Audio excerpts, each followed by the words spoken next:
यह उस आदिकाल की कथा है जब पृथ्वी स्वर्ग के समान थी, जब पर्वतों की चोटियां रत्नों से दमकती थी, जब नदियां सुगंधित जल लेकर बहती थी और जब नगरों के दुर्ग स्वर्ण से ढले प्रतीत होते थे।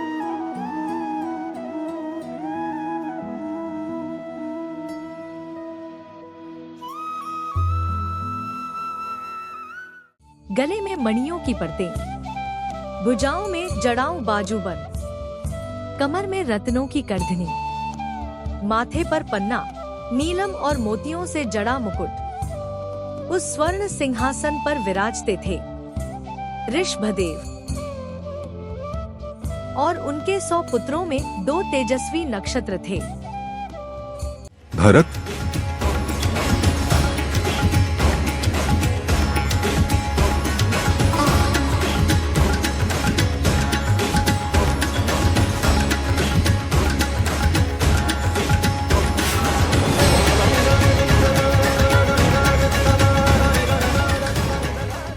और बाहुबली।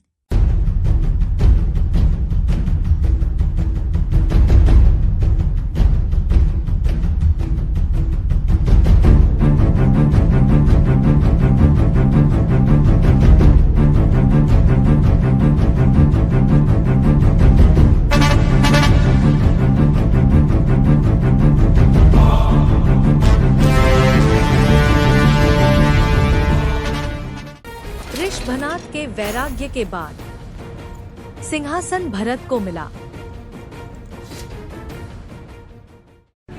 राजसभा में दिव्य चक्ररत्न प्रकट हुआ, घूमता हुआ, दैदीप्यमान।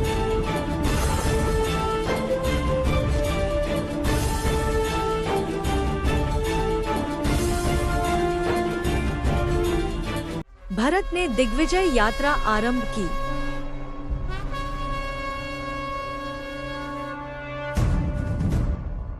पूर्व झुका, पश्चिम झुका, उत्तर और दक्षिण भी उनके चरणों में आए। म्लेच्छ खंड भी उनके तेज से नतमस्तक हुआ। धरती एक सम्राट के अधीन थी।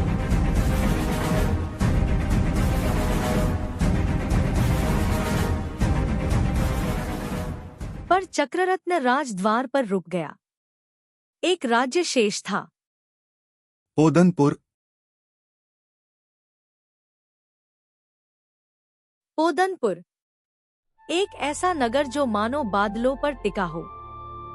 उसकी प्राचीरें स्वर्ण की थी, दीवारों पर पन्ना और हीरे जड़े थे। सिंहद्वार पर रत्नमय सिंह ऐसे खड़े थे जैसे जीवित प्रहरी। राजसभा के मध्य सिंहासन पर विराजमान थे बाहुबली, ऊंचा कद, विस्तृत वक्ष, गले में बहुस्तरीय मणिमालाएं, भुजाओं में स्वर्ण और हीरे के कंगन, कमर में रत्नजड़ित करधनी, माथे पर तेजस्वी मुकुट। उनकी आंखों में शांति भी थी और अडिग स्वाभिमान भी।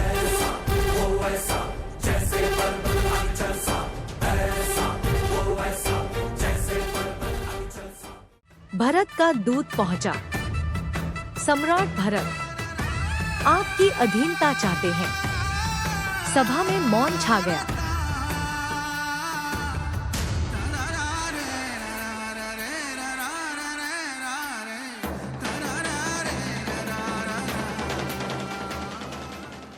बाहुबली ने कहा, मैं झुकूंगा, पर केवल धर्म के आगे, अहंकार के आगे नहीं। युद्ध अनिवार्य हो गया।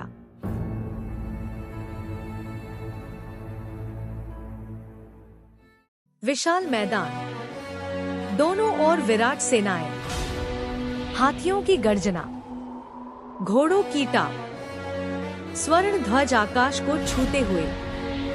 मंत्रियों ने आगे बढ़कर कहा, भ्रातृ युद्ध में रक्तपात उचित नहीं।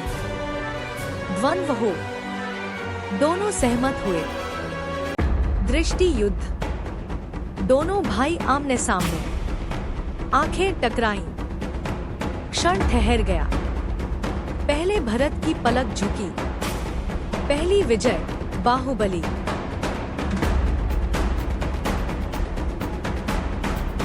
जल युद्ध। सरोवर में लहरें उठीं।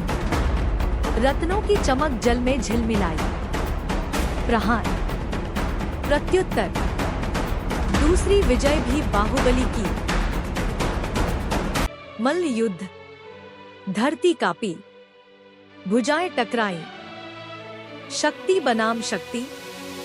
अंततः बाहुबली ने भरत को उठा लिया। विजय निश्चित थी।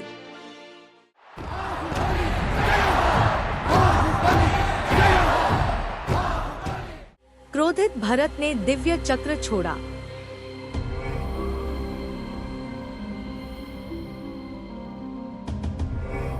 चक्र अग्नि समान घूमता हुआ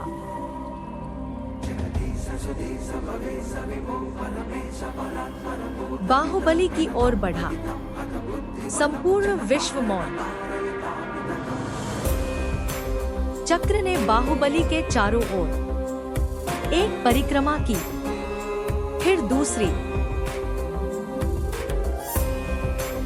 फिर तीसरी,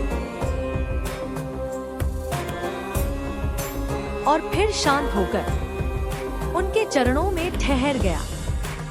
देवी संकेत स्पष्ट था। विजय के उस क्षण में बाहुबली के भीतर प्रश्न उठा, क्या यह विजय मेरे लिए गौरव है? उन्होंने मुकुट उतारा, आभूषण उतारे, राज्य त्याग दिया। वन की निस्तब्धता में वे अडिग खड़े रहे।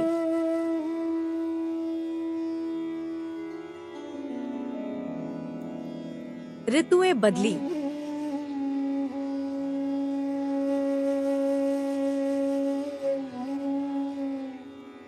लताएं लिपट गई। पक्षियों ने बसेरा बना लिया, पर भीतर सूक्ष्म अहंकार शेष था।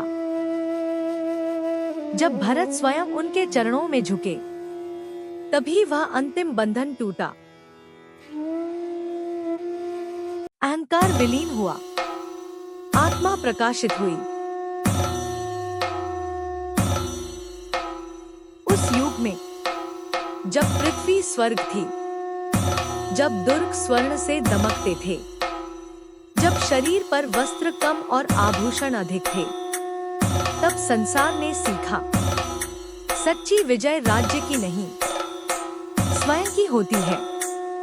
यही अमर गाथा है भरत और बाहुबली की।